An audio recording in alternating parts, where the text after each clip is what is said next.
Você já percebeu que quanto mais você dá de si, menos as pessoas te valorizam? Que quanto mais você se abre, mais vulnerável fica aos ataques? Que quanto mais generoso você é, mais explorado se torna? Existe uma verdade brutal que ninguém te ensinou. A generosidade irrestrita não é virtude, é ingenuidade perigosa.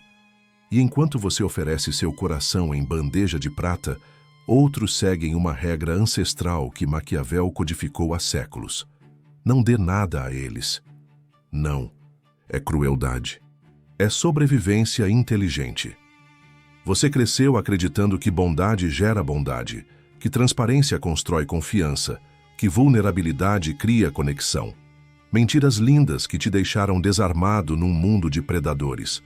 Porque enquanto você praticava a honestidade radical, outros aprenderam a arte da retenção estratégica. Olhe ao seu redor. Os que comandam não são os mais generosos, são os mais calculistas. Os que prosperam não são os que se entregam, são os que dosam sua entrega. Os que têm poder não são os transparentes, são os misteriosos. E você? Você deu tudo e ficou com nada. Contou seus segredos e perdeu sua magia. Mostrou suas cartas e foi eliminado do jogo. Mas aqui está a parte que vai doer. Isso não foi azar, foi escolha. Sua escolha de acreditar numa fantasia moral que te deixou indefeso. Sua escolha de ignorar as regras reais do poder humano. Sua escolha de ser presa num mundo de predadores. Maquiavel não inventou a maldade humana.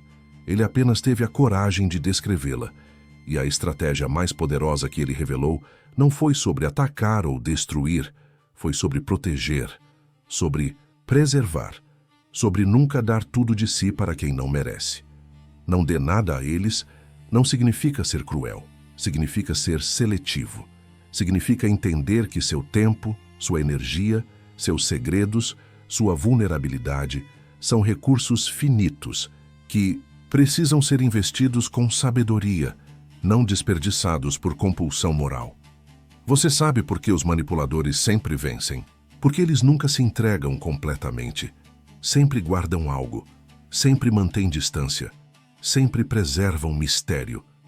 Enquanto você se desnuda emocionalmente, eles permanecem vestidos de poder. Você sabe por que as pessoas perdem o interesse em você.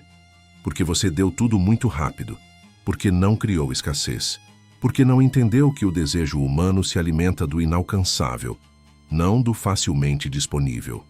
Você sabe por que seus relacionamentos falham, porque você entregou sua alma antes mesmo de conhecer a deles, porque confundiu intimidade com exposição total, porque não soube que até no amor o mistério é combustível. A partir de hoje, você vai aprender uma verdade que pode transformar sua vida. Guardar algo para si não é egoísmo, é autopreservação inteligente. Não é frieza, é estratégia emocional, não é maldade, é sabedoria ancestral. Nos próximos minutos vou te mostrar como essa filosofia aparentemente cruel pode ser sua salvação. Como ela pode te proteger dos vampiros emocionais, dos manipuladores, dos que se alimentam da sua bondade sem nunca retribuir. Como ela pode te devolver o poder que você entregou de bandeja. Você está pronto para parar de ser presa?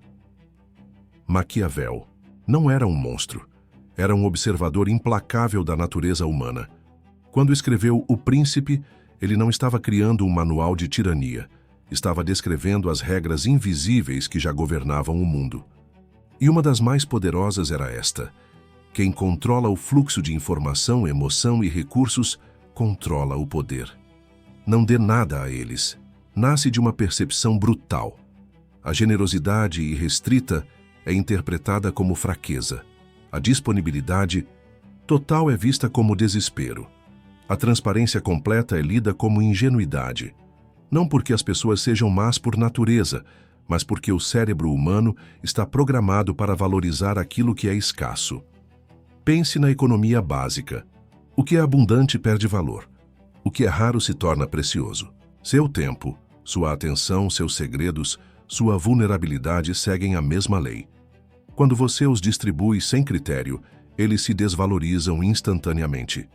Nietzsche complementou essa visão com sua filosofia da vontade de poder. Ele entendeu que todas as relações humanas são, em algum nível, disputas de poder. Quando você se entrega completamente, você não está sendo virtuoso, está se colocando numa posição de inferioridade. E a natureza humana, mesmo inconsciente, explora posições de inferioridade. Mas aqui está o paradoxo que poucos entendem. Reter não significa ser frio, significa ser estratégico, significa entender que até o amor precisa de tensão para sobreviver, que até a amizade precisa de limites para ser respeitada, que até a generosidade precisa ser dosada para ser valorizada. Os estoicos gregos já sabiam disso. Eles não pregavam a insensibilidade, mas o controle sobre as próprias emoções e recursos. Eles entendiam que você só pode dar aquilo que possui, e se você se esvazia constantemente, não tem nada de valor para oferecer. Epicuro falava sobre a ataraxia, a tranquilidade da alma que vem da não dependência excessiva dos outros. Quando você dá tudo, você cria dependência emocional. Quando você retém estrategicamente, você mantém sua autonomia e, paradoxalmente, se torna mais atraente. A psicologia moderna confirma essas intuições antigas. O princípio da escassez, de Robert Cialdini, mostra que valorizamos mais aquilo que percebemos como limitado. O efeito de distanciamento da psicologia social revela que um pouco de mistério aumenta a atração. A teoria do investimento em relacionamentos demonstra que pessoas investem mais naquilo que custou caro para conseguir. Você não é uma fonte inesgotável de energia. Você não é um banco emocional sem limites. Você não é um confessionário gratuito para qualquer um que apareça.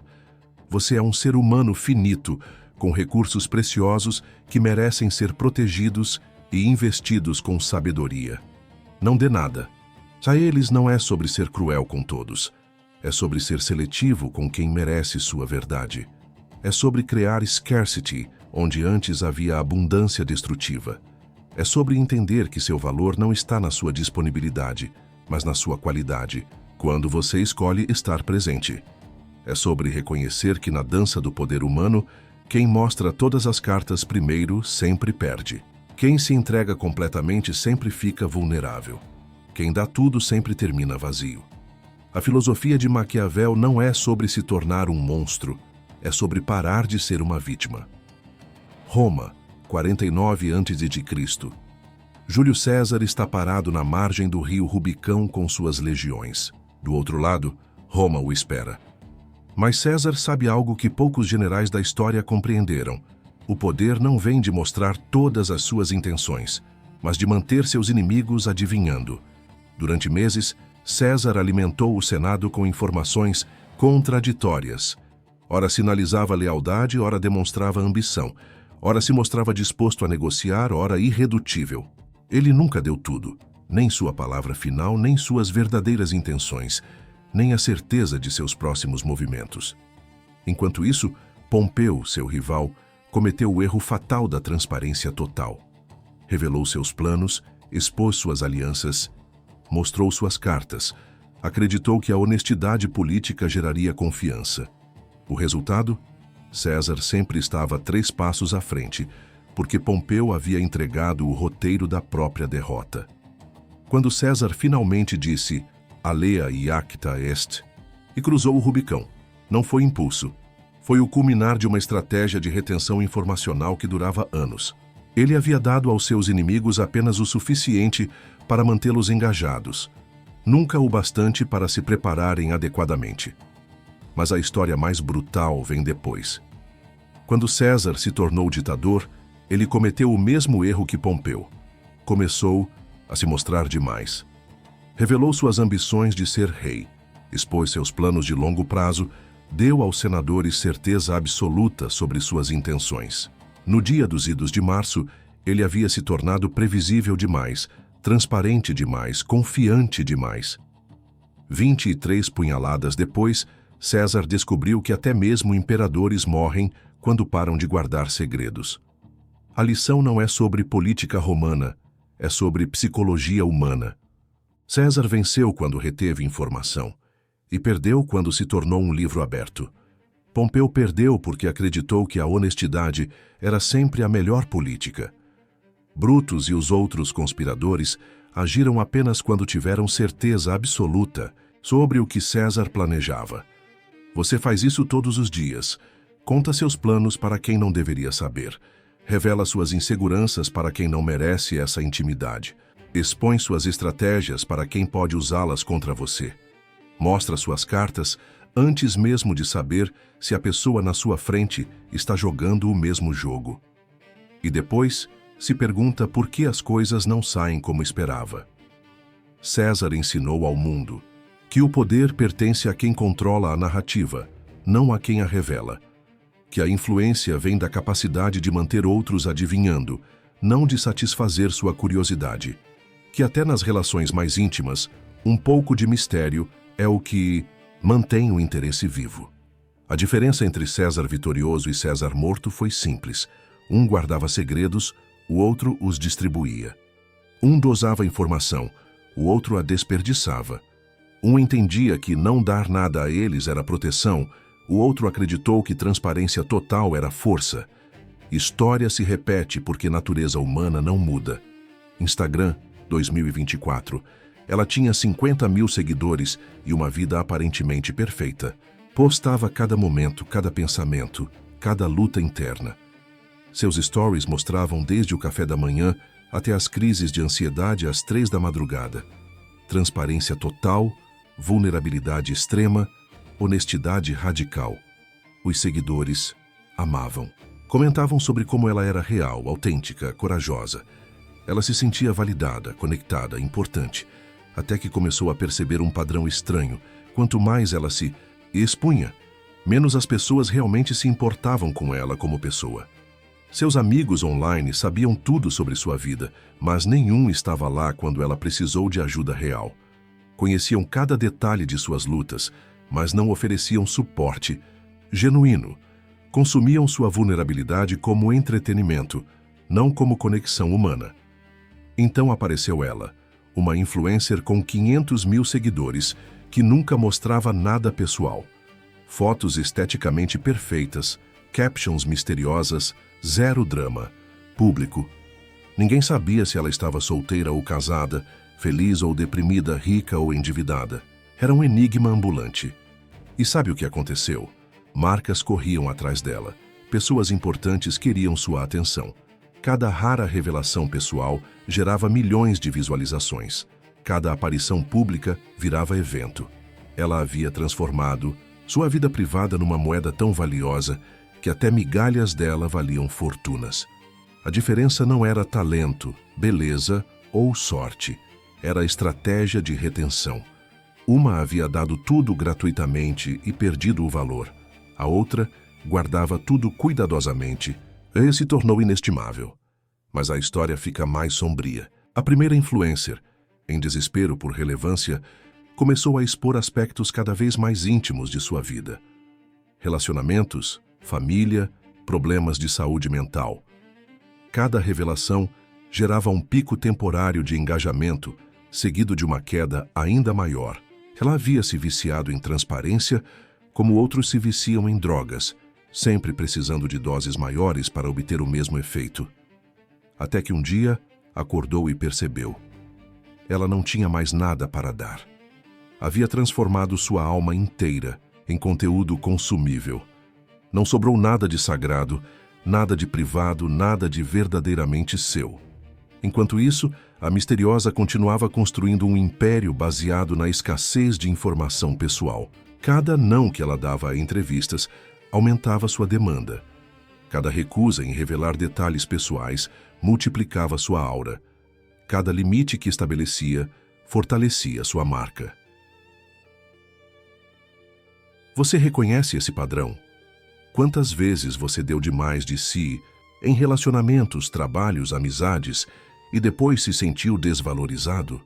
Quantas vezes sua disponibilidade total foi interpretada como desespero? Quantas vezes sua honestidade radical foi usada contra você? A era digital amplificou um princípio ancestral.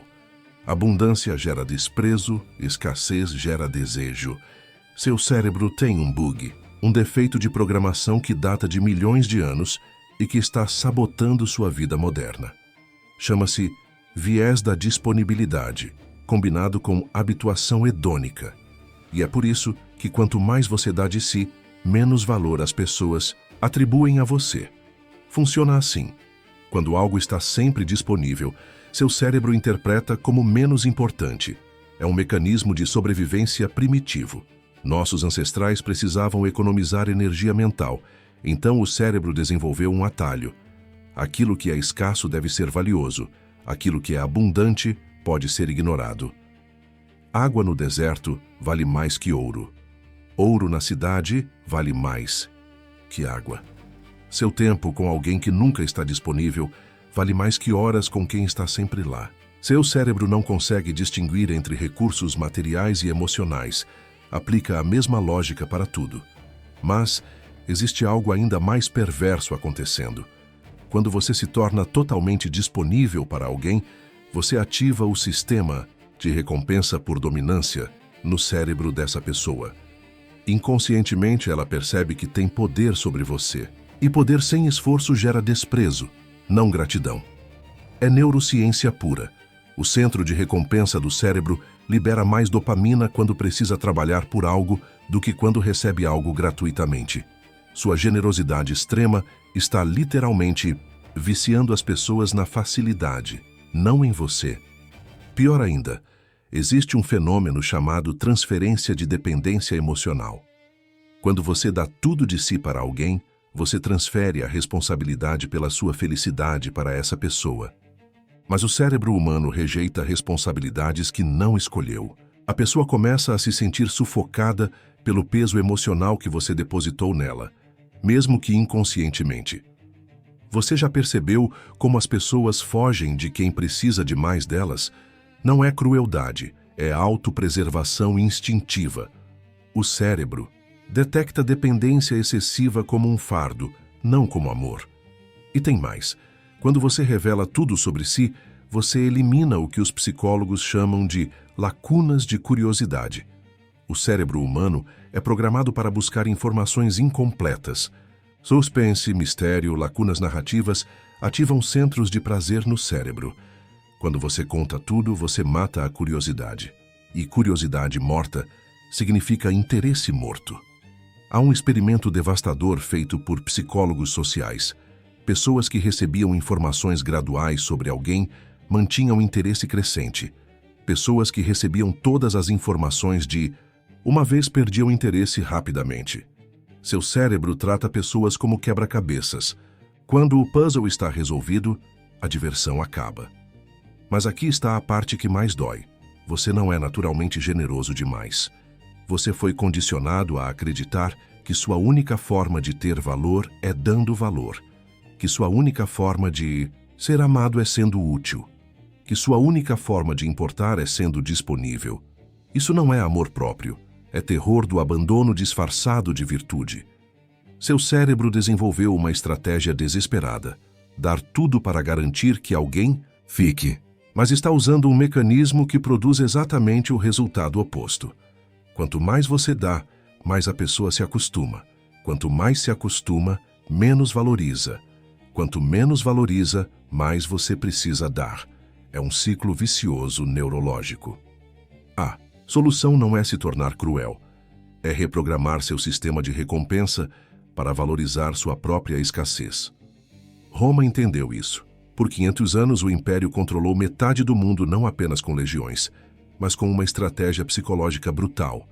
Eles nunca davam tudo o que tinham para ninguém, nem para aliados, nem para súditos, nem para escravos. Quando Roma conquistava uma cidade, não destruía completamente nem liberava totalmente. Mantinha a população numa tensão constante entre esperança e medo.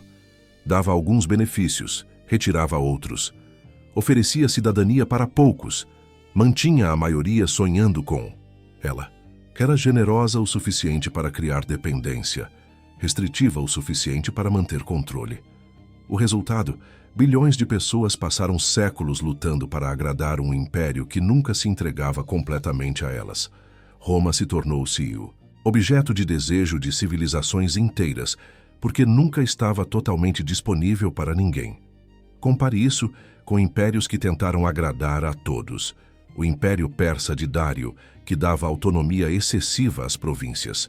O Império Macedônio de Alexandre, que se entregava completamente às culturas que conquistava. Duraram décadas, não séculos. Generosidade excessiva gerou fragmentação, não lealdade. Hoje, as empresas mais valiosas do mundo seguem a mesma lógica. Apple não vende tudo o que pode produzir. Cria escassez artificial. Hermès poderia fazer 1 milhão de bolsas Birkin por ano, mas faz apenas algumas milhares. Ferrari poderia inundar o mercado com carros, mas mantém listas de espera de anos. Não é sobre produto, é sobre psicologia de massas. Escassez controlada gera desejo coletivo. Abundância mata sonhos. Olhe para as redes sociais. Os perfis mais seguidos não são os que postam mais, são os que postam estrategicamente. Celebrity mais misteriosa gera mais especulação que celebrity que conta tudo. Influencer que aparece pouco vale mais que influencer que nunca sai do ar. A massa humana funciona como manada, corre atrás daquilo que está fugindo, ignora aquilo que está parado esperando. Mas o exemplo mais brutal vem da economia moderna. Países que abriram completamente suas economias nos anos 90 foram devastados por capital especulativo. Países que mantiveram controles, barreiras, restrições estratégicas prosperaram. China não deu tudo aos investidores estrangeiros. Dosou acesso, controlou fluxos, manteve mistério sobre suas verdadeiras intenções. Resultado, o mundo inteiro corre atrás da China, não o contrário. E você? Você é o país que abriu todas as fronteiras, que deu acesso total aos seus recursos emocionais, que eliminou todas as barreiras de proteção. E depois se pergunta por quê. Pessoas entram na sua vida apenas para explorar e sair. Massas respeitam força, não bondade. Valorizam escassez, não abundância. Seguem quem recua estrategicamente, não quem avança desesperadamente. A história humana é uma lição repetida. Quem dá tudo perde tudo. Quem retém estrategicamente ganha tudo. Você acorda todas as manhãs e escolhe se destruir. Não com álcool, drogas ou violência, com disponibilidade tóxica. Você se tornou um doador compulsivo de energia emocional. E isso está matando sua alma em doses homeopáticas. Cada sim automático é uma pequena morte. Cada vez que você atende o telefone quando não quer, responde mensagens quando está exausto, aceita compromissos que drenam sua energia, você está ensinando o mundo que você não tem valor próprio, que existe apenas para servir às necessidades dos outros. E a parte mais dolorosa, você não faz isso por amor, faz por medo. Medo de ser abandonado, rejeitado, considerado egoísta.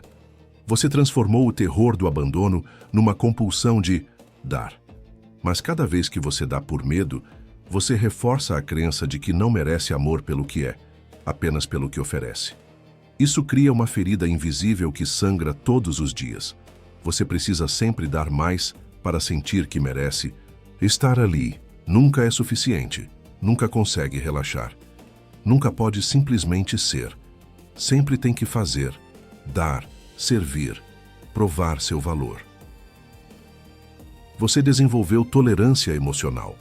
Como um viciado que precisa de doses cada vez maiores para sentir o mesmo efeito, você precisa dar cada vez mais de si para obter a mesma sensação de ser querido. Mas a droga nunca satisfaz, só vicia mais. Enquanto isso, você olha para pessoas que dão menos e recebem mais, e não entende. Por que aquela pessoa fria e distante tem relacionamentos estáveis? Por que aquele colega que nunca faz hora extra é promovido? Por que aquela amiga que raramente está disponível é a mais procurada? Porque elas entenderam algo que você ainda não aceita. Seu valor não está na sua utilidade. Seu valor está na sua escassez. Você não é uma resource infinita. Você é um ser humano finito, que merece ser tratado como tesouro raro, não como fonte inesgotável. A ferida mais profunda é esta. Você confundiu amor com necessidade. Acredita que ser amado significa ser indispensável. Mas indispensabilidade não gera amor, gera dependência. E dependência não é relacionamento, é parasitismo. Você se tornou o hospedeiro emocional de vampiros que se alimentam da sua disponibilidade sem nunca retribuir. E o pior é que você protege esses vampiros, justifica o comportamento deles, assume a culpa quando eles te machucam. Talvez eu não tenha dado o suficiente. Talvez eu não tenha sido compreensivo o bastante. Não foi. Você deu demais, compreendeu demais, perdoou demais. E isso destruiu sua capacidade de receber amor verdadeiro, porque amor verdadeiro requer limites, não ausência deles. A cura dói mais que a doença. Significa dizer não, quando cada fibra do seu ser grita sim. Significa decepcionar pessoas que se acostumaram com sua disponibilidade infinita. Significa assistir alguns relacionamentos morrerem quando você para de alimentá-los sozinho. Mas do outro lado dessa dor está a liberdade. A liberdade de ser amado pelo que você é, não pelo que você dá. A primeira palavra que você precisa reaprender é não. Não como agressão, mas como autopreservação. Não como egoísmo, mas como sabedoria. Não como fechamento, mas como curadoria da sua energia. Comece pequeno. Demore 3 segundos antes de responder qualquer pedido. Nesses 3 segundos, pergunte-se: isso me nutre ou me drena? Se a resposta for drenar, você tem sua direção. O não pode vir disfarçado. Deixa eu ver minha agenda e te respondo. Preciso pensar sobre isso. Não vai dar dessa vez. Mas aqui está o segredo que ninguém te conta. O poder do não não está na recusa, está na pausa. Quando você para de ser imediatamente disponível, você força as pessoas a valorizarem seu tempo. Quando você introduz friction no acesso a você, você automaticamente eleva seu valor percebido. Pratique o que os psicólogos chamam de delayed response.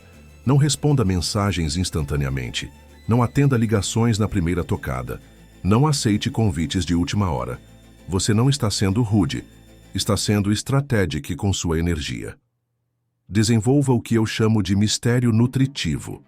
Compartilhe 70% dos seus pensamentos. Guarde 30%. Conte 80% das suas histórias, mantenha 20% para você. Mostre 90% da sua personalidade. Preserve 10% como território sagrado. Não é manipulação, é autopreservação emocional. Crie rituais de reconexão consigo mesmo. Todo dia, passe pelo menos 30 minutos sozinho sem dar nada para ninguém. Sem responder mensagens, sem resolver problemas dos outros, sem estar disponível. Esses 30 minutos são para você reconhecer que existe independentemente da sua utilidade para outros. Aprenda a linguagem da escassez saudável. Ao invés de "estou sempre aqui para você", diga "valorizo o nosso tempo juntos".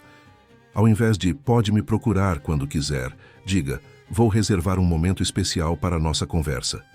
Linguagem that creates value instead of abundance. Pratique o investimento emocional espelhado. Dê para os outros na mesma proporção que eles dão para você. Se alguém te procura apenas quando precisa, você esteja disponível apenas quando conveniente para você. Se alguém compartilha superficialmente, você compartilhe superficialmente. Se alguém investe profundamente, então você invista profundamente. Desenvolva sua audição seletiva emocional. Nem todo problema dos outros precisa da sua solução. Nem toda crise dos outros precisa da sua energia. Nem todo drama dos outros precisa da sua atenção. Você pode ouvir com compaixão sem assumir responsabilidade. Crie uma hierarchy of access para sua energia. Família nuclear tem acesso nível 1, amigos próximos nível 2, conhecidos nível 3, estranhos nível 4. Quanto menor o nível, mais restrições. Não é frieza, é inteligência emocional. E a prática mais poderosa. Toda noite, antes de dormir, pergunte-se: o que eu dei hoje que não deveria ter dado? O que eu guardei para mim que me fez sentir poderoso? Celebre os momentos em que você disse não. Celebre os momentos em que você priorizou sua energia. Resistir psicologicamente não é se tornar uma pessoa ruim, é se tornar uma pessoa inteira. Imagine uma sociedade onde a escassez estratégica se torna virtude coletiva, onde as pessoas aprendem que preservar energia não é egoísmo, mas responsabilidade social, onde dar tudo indiscriminadamente é visto como imaturidade emocional, não como bondade. Nessa sociedade, relacionamentos seriam construídos sobre reciprocidade real, não sobre exploração emocional. Pessoas não se relacionariam por carência, mas por escolha consciente. Ninguém seria refém da própria disponibilidade tóxica. Imagine empresas onde líderes não são escolhidos por disponibilidade 24 horas, mas por capacidade de criar valor estrategicamente. Onde trabalhar de forma inteligente significa saber quando parar, não apenas quando começar. Onde limites são respeitados como necessidades profissionais, não caprichos pessoais. Imagine famílias onde cada membro tem direito ao próprio espaço emocional. Onde amor não significa invasão total, mas respeito por limites. Onde crianças aprendem desde cedo que podem dizer não, mesmo para pessoas que amam. Onde adultos modelam autopreservação como virtude, não egoísmo. Essa mudança começa com você se recusando a ser o doador infinito. Quando você para de alimentar dinâmicas tóxicas com sua disponibilidade, você força outras pessoas a crescerem emocionalmente. Quando você para de resolver problemas que não são seus, você devolve responsabilidade para quem deveria tê-la. Você se torna um modelo silencioso de como limites criam saúde, não distância. De como dizer não cria espaço para sims melhores. De como preservar energia individual cria relacionamentos coletivos mais sustentáveis. A revolução não precisa ser barulhenta, pode ser silenciosa. Uma pessoa por vez aprendendo que seu valor não está na sua utilidade. Uma família por vez descobrindo que amor inclui limites. Uma empresa por vez entendendo que produtividade sustentável requer descanso. Imagine escolas ensinando gestão de recursos emocionais junto com matemática e ciências. Crianças aprendendo que sua energia é preciosa e deve ser investida com sabedoria. Adolescentes entendendo que relacionamentos saudáveis requerem investimento mútuo, não doação unilateral. Imagine terapia focada não apenas em curar traumas, mas em prevenir esgotamento energético. Psicologia que ensina investimento emocional estratégico como habilidade básica de vida. Programas de saúde mental que tratam o agradar compulsivo tão seriamente quanto tratam a depressão. O paradoxo belo: quando todos aprendem a dar menos indiscriminadamente, todos recebem mais intencionalmente. Quando pessoas se tornam seletivas com sua energia, relacionamentos se tornam mais valiosos. Quando indivíduos honram seus próprios limites, o bem-estar coletivo aumenta. Você não está apenas mudando sua vida quando aplica "não dê nada a eles". Você está plantando sementes de uma cultura onde autopreservação é honrada, onde limites são respeitados, onde amor inclui a sabedoria de, às vezes, recuar. Uma pessoa por vez, um relacionamento por vez, um limite por vez. Você cria ondas que podem transformar como humanos se conectam uns com os outros. O futuro pertence àqueles que entendem que verdadeira generosidade requer primeiro ser generoso consigo mesmo. Você chegou até aqui por uma razão. Algo dentro de você reconheceu a verdade por trás da dor. Você tem dado demais de si e recebido muito pouco em retorno. Você tem sido o doador infinito num mundo cheio de receptores, e isso está matando sua alma lentamente. Mas agora, você sabe. Agora você entende que não é crueldade, é sabedoria. Que limites não são muros contra o amor, são fundações para a conexão real. Que dizer não para algumas pessoas significa dizer sim para você mesmo. Que sua energia é sagrada e deve ser protegida como o tesouro que é. A partir de hoje, você vai experimentar algo revolucionário: o poder da ausência estratégica. Você vai descobrir como não estar disponível. O tempo todo te torna mais valioso quando você está presente. Como mistério preserva a magia. Como escassez cria desejo. Você vai sentir culpa inicialmente. Vai parecer errado não dar tudo o que você tem. Pessoas que se acostumaram com sua disponibilidade infinita vão questionar suas mudanças. Alguns relacionamentos vão terminar quando você parar de ser o único investindo neles. Deixe que terminem. Esses não eram relacionamentos. Eram dependências. Você não estava sendo amado. Estava sendo usado. Seu valor não estava sendo reconhecido. Sua conveniência estava sendo explorada. Do outro lado desse desconforto está a liberdade. A liberdade de ser escolhido pelo que você é, não necessário pelo que você dá. A paz de relacionamentos, onde você pode simplesmente existir sem constantemente provar seu valor através de serviço. Imagine acordar amanhã e não se sentir obrigado a fazer todos os outros felizes. Imagine ter energia sobrando para seus próprios sonhos, porque você parou de financiar os sonhos de todos os outros. Imagine sentir sua falta quando você está ausente, porque pessoas genuinamente amam sua presença, não apenas seus presentes. Essa vida é possível. Essa paz está disponível. Essa liberdade está esperando você reivindicá-la. Tudo o que você precisa fazer é começar a dizer não para o que te drena, para que você possa dizer sim para o que te sustenta. Comece a guardar sua energia como você guardaria sua vida, porque é sua vida. Sua alma não é um recurso público. Seu coração não é uma clínica gratuita. Sua mente não é uma máquina de resolver problemas para as questões dos outros. Você é um ser humano completo, que merece relacionamentos baseados em respeito mútuo, não doação unilateral. Se essa reflexão mexeu com algo profundo dentro de você, se essas palavras despertaram o reconhecimento da verdade que você tem evitado, então você está pronto. Pronto para parar de ser a solução de todos e começar a ser sua própria prioridade. Compartilhe essa mensagem com alguém que também precisa ouvir isso. Deixe um comentário contando qual parte te impactou mais. E se você quer mais conteúdo que honra seu valor, independentemente da sua utilidade, se inscreva para mais lembretes de que você importa por quem você é. Porque juntos podemos mudar a narrativa. Juntos podemos criar um mundo onde autopreservação é honrada, onde limites são respeitados, onde amor inclui a sabedoria de às vezes recuar. Sua revolução começa agora, um limite por vez.